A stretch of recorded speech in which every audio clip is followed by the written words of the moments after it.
Dengan Ibu siapa? Ibu Lala. Oke, baik Bu, di sini saya izin untuk mencatat identitas Ibu terlebih dahulu, oke? Dengan Ibu Lala ya. Usianya berapa Ibu? 25 25 tahun. Pekerjaannya apa nih Ibu? Ibu rumah tangga. Ibu rumah tangga. Baik, ada keluhan apa Ibu? Saya ingin memeriksa kehamilan saya. Baik. Setelah anamnesis saya lakukan, di sini saya akan melakukan prosedur pemeriksaan kehamilan pada Ibu. Prosedur pemeriksaan ini dilakukan untuk melihat apakah ada tidaknya keabnormalitasan pada kehamilan Ibu. Baik Ibu, jadi pada prosedur pemeriksaan nanti mungkin akan terasa sedikit tidak nyaman karena akan dilakukan perabaan, penglihatan, dan juga pendengaran suara. Dan juga nanti akan saya minta Ibu untuk melepas pakaian Ibu secara keseluruhan, tetapi nanti akan saya tutup pada bagian yang tidak diperiksa.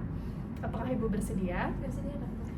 Baik Ibu, nanti juga tenang saja karena kita akan melakukan pemeriksaan pada ruangan tertutup dan juga akan terdapat satu perawat yang menemani. Apakah Ibu bersedia? Bersedia.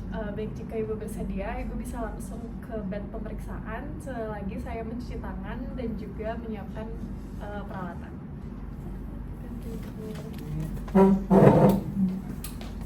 Baik, sebelum melakukan prosedur, saya sudah melakukan cuci tangan 6 langkah dan juga menggunakan APD berupa handscoon. Selanjutnya, saya akan menyiapkan alat yang saya butuhkan, yaitu meteran dan juga stetoskop. Baik, di sini saya akan melakukan pemeriksaan inspeksi. Sebelumnya, saya sudah memastikan bahwa saya berada di kanan pasien.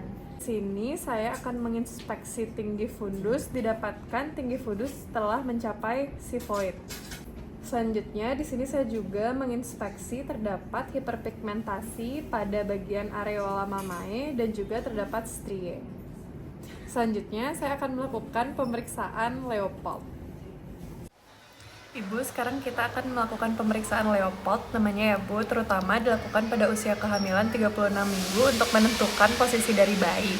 Ibu silahkan berbaring kembali dan mohon dilipat bajunya ke atas dan turunkan sedikit celananya ya Bu. Ibu tolong ditekuk kakinya sedikit, rileks ya Bu, lalu saya singkap dengan kain pada area yang tidak diperiksa.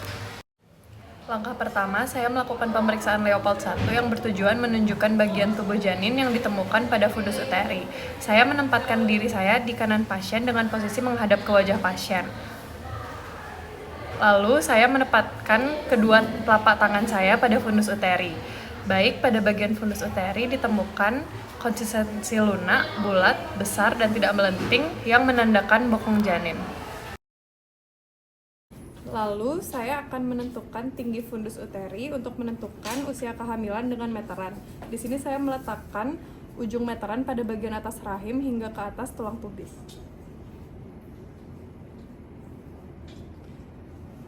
Saya akan memastikan meteran menyentuh kulit dan hanya dilakukan 1 kali pengukuran untuk menghindari bias.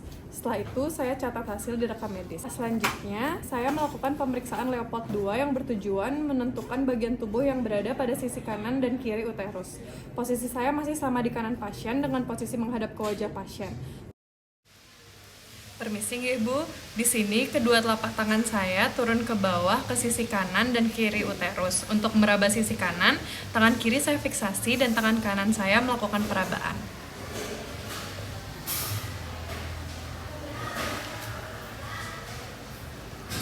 Baik, pada sisi kanan saya temukan konsistensi padat dan juga kecil di mana menandakan ekstremitas bayi. Lalu saya meraba sisi kiri uterus pasien dengan tangan kanan saya fiksasi dan tangan kiri melakukan perabaan.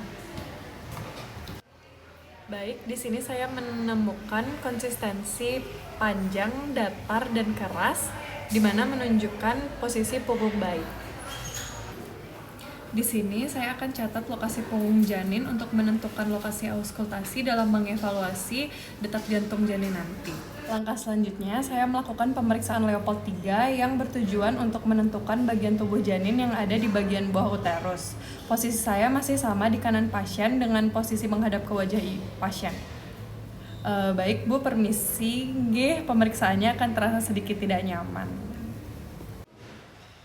Baik, di sini saya check up bagian terbawah janin dengan ibu jari dan jari tangan kanan lainnya. Baik, di sini sudah teraba dengan konsistensi bulat dan juga melenting di mana menandakan kepala janin. Selanjutnya, saya letakkan tangan kiri untuk menahan pada fundus uterus. Saya menentukan apakah bagian terbawah sudah mengalami engagement atau belum dengan sedikit menggoyang-goyangkan dengan tangan kanan saya. Baik, di sini sudah tidak bisa digoyangkan, berarti kepala janin sudah memasuki pintu atas panggul. Langkah selanjutnya, saya melakukan pemeriksaan Leopold 4 yang bertujuan untuk menentukan sejauh mana bagian terbawah janin masuk ke pelvis.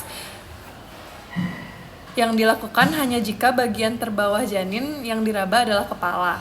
Baik, di sini sekarang saya sudah mengubah posisi saya menghadap ke arah kaki pasien. Saya akan meletakkan kedua telapak tangan saya di sisi kiri dan kanan bagian terendah janin. Di sini saya berusaha mempertemukan kedua jari tangan saya.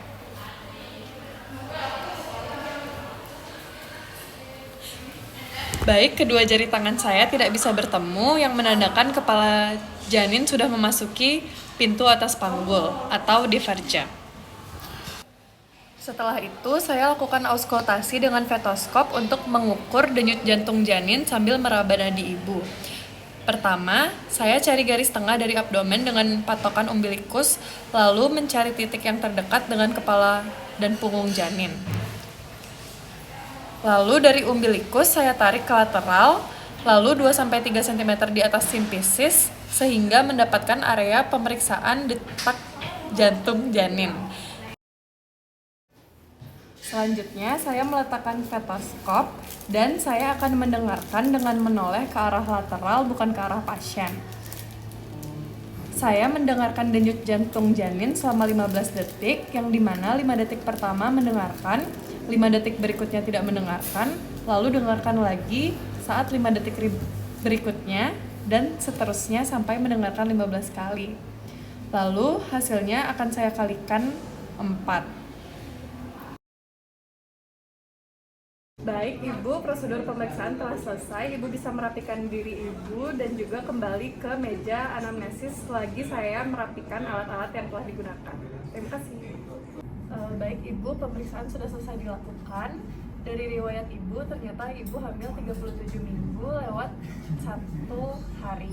Berdasarkan hasil pemeriksaan kehamilan, dimulai dari keadaan umum Ibu normal, tidak terdapat keabnormalitasan, dan hasil pemeriksaan Leopold mendapatkan posisi janin Ibu normal, tidak sungsang ataupun melintang, yang mana bagian kepalanya ada di bagian bawah uterus dan bokongnya ada pada bagian fundus, serta ekstremitas janin berada pada bagian kanan, sehingga arah janin menghadap ke arah kanan. Dan juga dari hasil pemeriksaan tinggi fundus uteri ditafsirkan berat badan janin Ibu 2.500 gram dan itu termasuk normal, dan juga saat didengarkan denyut jantungnya didapatkan 143 dan hasilnya termasuk normal.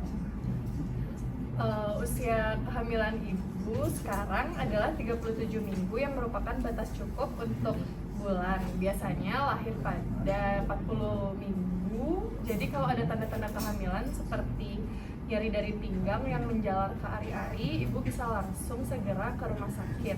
Jika tidak ada, Ibu bisa kembali kontrol 1 minggu ke depan. Setelah itu, Ibu harus hitung gerak janinnya minimal 10 kali. Kalau kurang dari 10 kali, segera datang kembali ke dokter untuk diperiksakan lebih lanjut. Selain itu juga, Ibu harus melakukan istirahat yang cukup dan juga makan makanan yang bergizi. Untuk sekarang, dari Ibu apakah ada pertanyaan? Baik, jika tidak ada, pemeriksaan hari ini sudah selesai. Untuk itu, Ibu dapat pulang dan semoga bayinya sehat di Ibu. Terima kasih. Terima kasih, dokter. Terima kasih, Dok.